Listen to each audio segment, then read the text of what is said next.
Welcome to our Pokemon podcast. I am Nito Marquis here with Naya again. This is our fifth podcast, I believe. Once again, the podcast won't just be Pokemon, but on my channel, it's Pokemon driven, so it'll be Pokemon. And biggest Pokemon news I've ever been around for, basically, in the modern era, Gen 8. No surprises. Everybody's got it now. So, and beyond that, I think it was 5 days ago was the announcement. So let's kick it off. Naya, who are you picking as your starter? The bunny. You're picking the bunny? Yeah. I'm not picking the bunny. I think it's called Scorbunny. Scorbunny. So let me start off. I'm picking Sobble. It looks like it should be Sobble, but Sobble, I guess, is what they're calling it.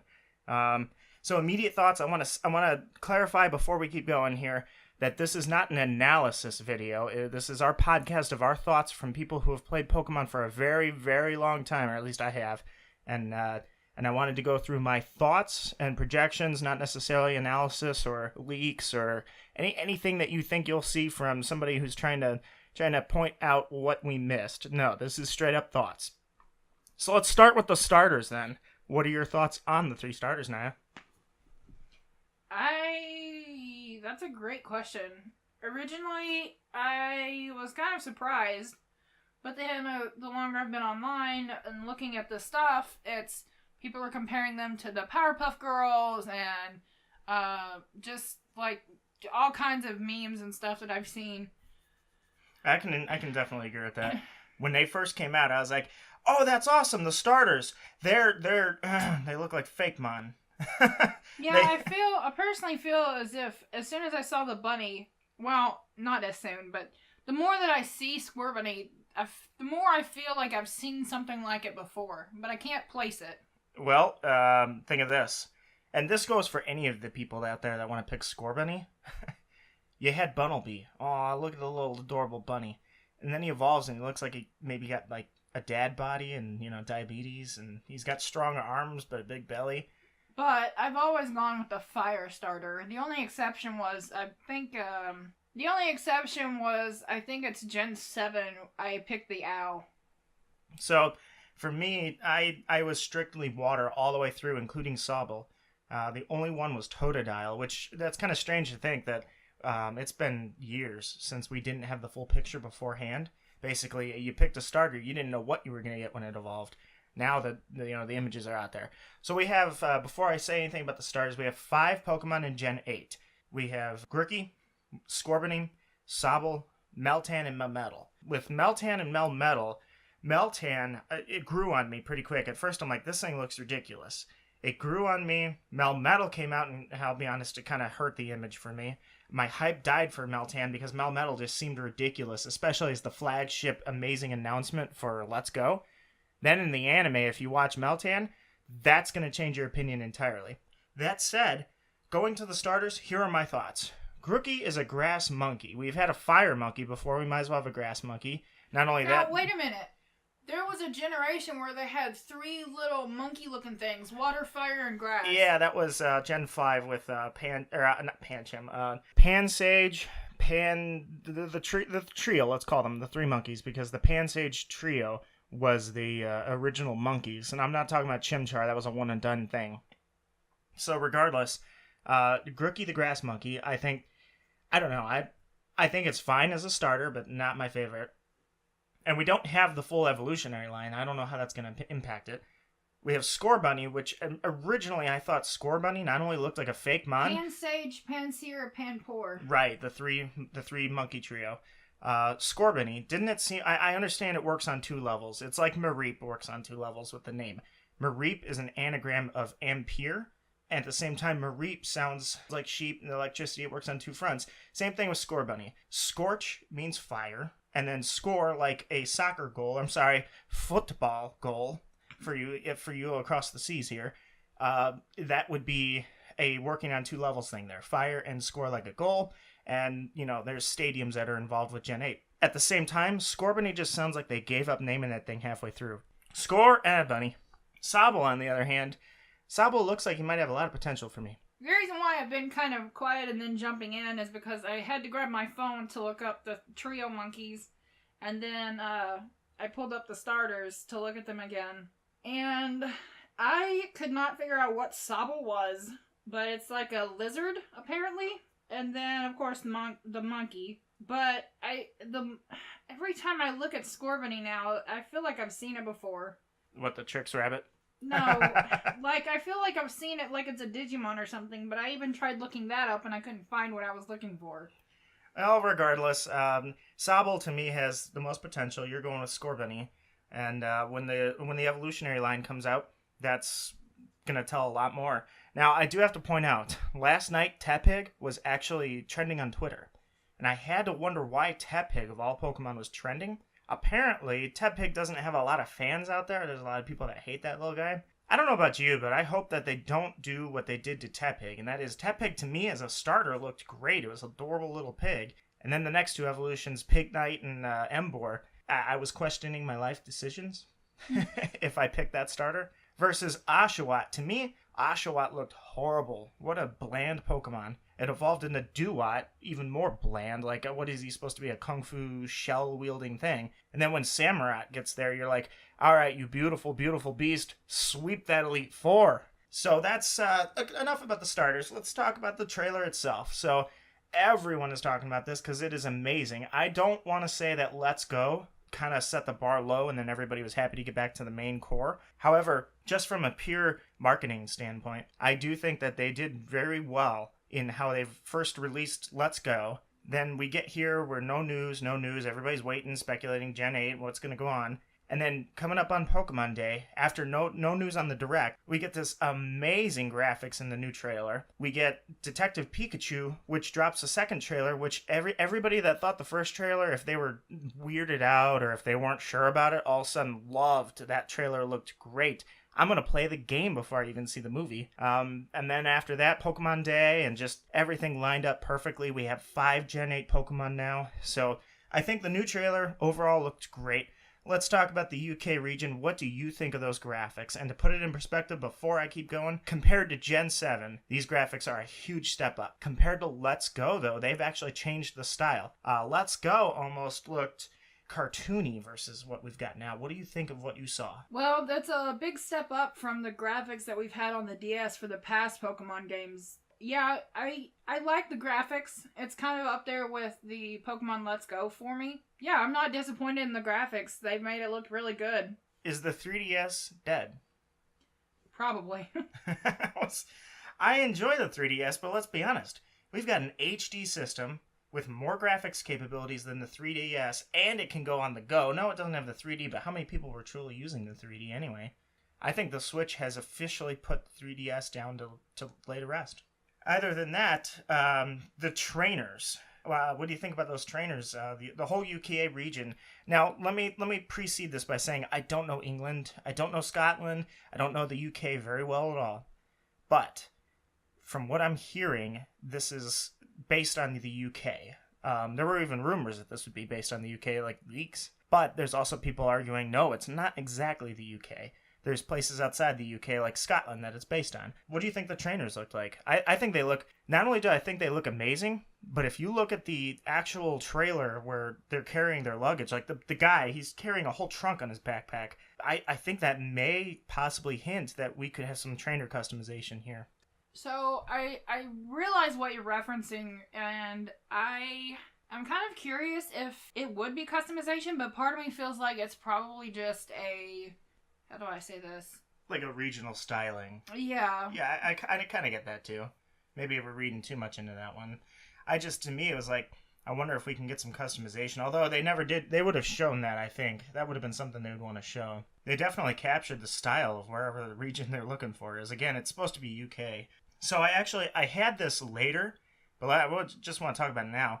Of the very little I know about England, I have to say, the town, and I put this picture on Twitter, It to me, it looks like Norwich, England. That looks like one of the starting town looks like that's where you're starting is Norwich, England. It looks like it's based on. I know there's some people that said Manchester. I'm sticking by what I think is it looks to me like it was supposed to be Norwich. Norwich kind of has an outback look, kind of like Maine society, but at the same time it also has, if you want to live kind of off the grid a little bit out there in the farm fields, it's got that. So I felt like this was supposed to be based on Norwich anyways, the starting town. But the Galar region with Sword and Shield. Yeah, I never saw Sword and Shield coming. I mean, that makes sense, Sword and Shield, but that. I wonder what the final Pokemon for Sword and Shield are gonna be. Well, I mean, we've seen this before. Everybody immediately thinks of Aegislash, or Aegislash, or Aegislash, depending on how you want to say it. Just a heads up, in Latin, Aegis is A-E is pronounced Aegis. So anybody that wants to argue that, it should be Aegislash, technically. They pronounce it in the anime Aegislash.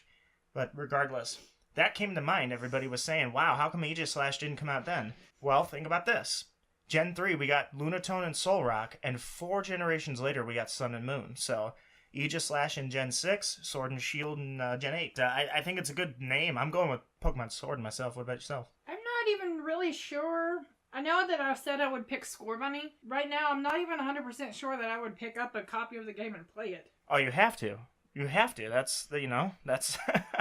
I mean, I know it's on the Switch, and, obviously we played Let's Go, and, the only thing I don't know is if we're going to do a blind Nuzlocke or not, but regardless, I think it's definitely going to be a game that you can't miss. Like, you have to play this game. And I'm going with Sword because, as any good Fire Emblem fan knows, you don't need a shield if you got a dang good sword. Yeah, I don't know. After I bought the last copy, I wasn't disappointed. It's just, I'm taking my sweet time. Like, I thought I'd play it and be done with it immediately, but I'm still, like, I haven't even gotten halfway through the game, so I'm not even sure I'd pick this one up. Oh, you're talking about Sun and Moon? Yeah. Oh, I thought you were talking about Let's Go. No. Well, to me, so there's a lot of hate right now for Let's Go. People keep putting images up of throwing Let's Go in the trash can and saying Gen 8's finally here. To me, I don't want them to stop making Let's Go games. Because first off, I'll be happy if every other year I get a new Pokemon game. That I'm A-okay with that. But Let's Go, to me, almost kind of takes the battle aspect lighter and lets me enjoy other things like shiny hunting and anything else Pokemon has to offer with battles in there, but less complicated battles. And then when I want to get intense and I want to know what abilities you have, your IVs, your EVs, I want everything lined up so I can have a team that all meshes together correctly with switch outs and the correct abilities and the crazy typings and abilities that change my typings, all that, boom, Gen 8. And Gen 8 definitely is emphasizing intense battles, right? That's what I got out of that with the whole stadium thing immediately. Yeah, I was gonna say, they said that they brought gyms back, so I feel as though the reason why they said that is because Pokemon Let's Go is a part of the lineup. Let's Go has its place as a parallel main series to me. So it's gonna, if you're making Let's Go games, they're not gonna line up. You can't trade between Let's Go and Gen 8, for instance, Sword and Shield. I doubt. But I don't, I don't say don't make Let's Go anymore. I think Let's Go has a place in the universe. It definitely is a good game. Again, the more intense battles, that's going to go hands down back to the main series. If you look at the gyms that they did show on the map and the one that they showed the trainer running up to, the grass gym, it looked like a grass gym. It kind of looks like they have the roofs of the stadium they showed the trainer walking in like he was going to go play a game of football. And so to me, it tells me that there's either a super intense league or they've changed the league format, or they're kind of implying that the gyms are more popular in this region. I don't know. What we saw was minimal, but I love the look of the gyms. And I love the look of the battles. How do you think the battles are looking? I was going to say, the battles and everything look really cool. I don't know. I mean, it all comes down to opinions. Everybody has one, and mine is probably not as exciting as you think you want it to be. But I watched the trailer, and then that was pretty much it. Well, I'm not people that overhype it, I think you're setting yourself up for failure because you expect things that Pokemon can't deliver on. But they make up for it because Pokemon delivers on something they didn't even think was coming, I think battles absolutely are going to be the focal point of this game, just like they were in any game, to be honest. Will there be an evil organization trying to take over the world? That's yet to be seen. And not only that, but they showed a number of battles. I don't know if there's anything to read into there other than maybe the only thing I saw was Flygon. And I was like, that reminds me of two things. One, we don't get any new Mega Evolutions for how long now? And Flygon gets shown. And Flygon, of course, was supposed to get a Mega Evolution, and that kind of fell through the plans. And when people found out about that, there was a justice for Flygon type thing. So part of me is like, hey, if you're gonna give Mega Evolutions, more of them, why don't you bring Flygon back into it? Number two, we've got Mega Evolutions in Gen 6, Z moves in Gen 7.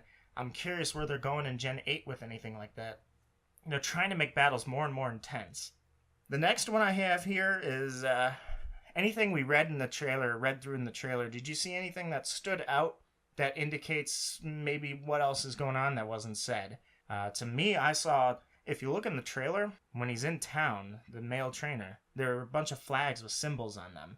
I don't know if it could just be in general flags, nothing more. But if I read into it, what I see possibly is, what if, just imagine this for a second, I'm going to speculate off the grid here.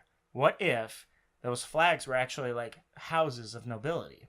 And maybe like a Romeo and Juliet situation, those houses don't exactly get along. So instead of an evil organization, now you have houses, if you will. That would be a change. They've indicated that they are looking to branch out, take creative risks, but not leave the core point of Pokemon. That's just a speculation I saw. Did you see anything that stuck out in the trailer? No, but I've seen people talking about like there's symbols on rocks, and then that thing on the side of the heel, the grass, the marking. So in again, I'm not familiar with UK or England, but I'm pretty sure this is in England, are the hill figures. And hill figures, there's several of them. They've been around for a lot of years. People maintain them. They're paid to maintain them routinely, even now. I think so. Oxford and Cambridge come to mind for ones that have hill figures. And what's weird too is some of them are profane. Like they're not exactly family friendly, but they maintain them nonetheless. To me, that says what we saw was probably a legendary. It's I don't know where the focus is going to be for legendaries this time. Last time we got Ultra Beasts, Necrozma, things that were pretty intense without being gods. Sinnoh took care of that. But I don't know where the legendaries are going, but I know that with the wolves that are on the symbols there on Sword and Shield, for one, I'm pretty sure we can count on some wolves. And two, if they're going to show hill figures, one of the focal points of that is horses. A lot of them have to do with horses. I think when you're going to do a kingdom-based game, you're definitely going to see horses. You talking about that makes me remember, I'm kind of getting hints and feelings of like I did when I watched the movie Brave. I know it's a Disney movie, but it would be cool if it's something along that line. Like in Brave they had bears. In Pokemon we could have wolves. I know we had Lycanroc? I know we had him, but I want more wolves. That would be pretty cool. If the games come out with more Pokemon that look like I would enjoy playing, probably I would pick up the game. Absolutely. No, you got to pick up the game. You absolutely have to pick up the game. This one's going to be a game changer for sure. So with that, my last point on this was simply the town that they showed was the first town. I mean, you can kind of see the lab in the bottom left corner. Sorry, I think it's the bottom right corner. And you can see the lab where you're going to get your starters. And they show you the inside of the lab for that matter. It looks amazing. I think it's based on Norwich, of course, but it seems like with the train running through town and all that, travel may possibly be different in this game. Maybe we're not going to see travel like we saw in Let's Go in Gen 7. I wonder if the travel would have less to do with Pokemon and more with the city. If you're in the city, you would use like a train or something that people travel by on a daily basis. Commuters. To me, it looks like the cities are going to be more dense. There's been a few things that popped up that would suggest this. I mean, for one, the map's not really that big. It's about the size of a traditional region. The focal point, I've been using that a lot. The main point of the region is that battle area. Pretty dense. I mean, you see a tower, you see some kind of dragon-like figure in the front gate. It's definitely going to be a dense city, I think. And to me, I'm wondering if there's going to be a lot to do. I mean, I'd kind of like to see, maybe not like contests and all that, but something to do. Let's focus on battle for sure. I'm curious what else is coming. Only time can tell. That said, I guess we'll go into our final thoughts. I think it looks amazing. I'm absolutely hyped for Gen 8, especially seeing it go on the Switch. The last time I think I played a Pokemon game on my TV was with Pokemon Stadium 2. You could basically use an emulator in-game and watch Pokemon Yellow or Pokemon Silver or Pokemon Crystal up on the TV. Same game, just on your TV instead. So it wasn't HD graphics. I guess that's about it for what I've seen in the actual trailer. There's nothing really that stuck out other than that I could identify firmly. I know the only two things I could think of is, for instance, the trainer, when he's walking in, his jersey says 227. That's either February 27th, when the games were unveiled to the world, and that's Pokemon Day, or for some reason they have something to do with Skarmory, who knows. Then when you're in the battle arena, on one side, when Lucario's facing Tyranitar, and we have no context of who those trainers are. Or actually, we don't even see the trainers. And that's another thing. You don't see the trainers in the battles anymore. So, that's going to help the processor a little bit. On one end, you see the words Game Freak clearly stamped out on the side of the stadium. On the other one, you seem to see a logo above Tyranitar's head. And it sure does look like the logo that's in the World Championships for the Pokemon VGC. It just could be little Easter eggs. Or they've developed some kind of new series of the league that's reminiscent of the hype that you see football get over in those regions. Those are my last thoughts. Naya? I don't really have any last thoughts. I mean, I'll be honest, I'm kind of excited to see what else they come out with for Gen 8.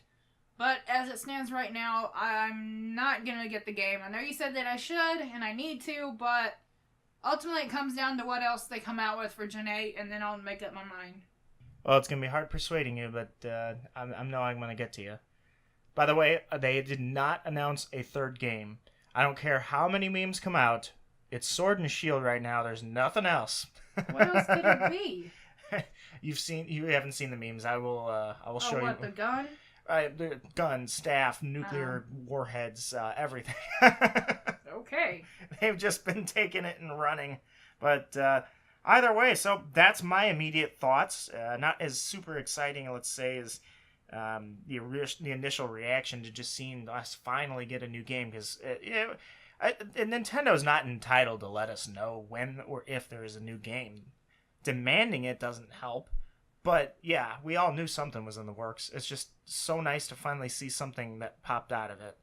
They finally let us in on it. And then my final thought before the end, Junichi Masuda, director of Pokemon. Man, he got us bad, because at one point he took a selfie of him holding a mic like this one, like a sword, and holding Link's shield. And yeah, no one knew what that meant. It was just a little selfie. I like that. That's cool. Never knew it. All right. That's it. Stay tuned for more podcasts, I suppose. And with that, Naya, it was always a pleasure. And there's more to come in Pokemon. I'm going to persuade you to be a little more hyped over this. We'll see what happens. I'm going to give you a reason to love these games. And we'll catch you next time. Later. Bye.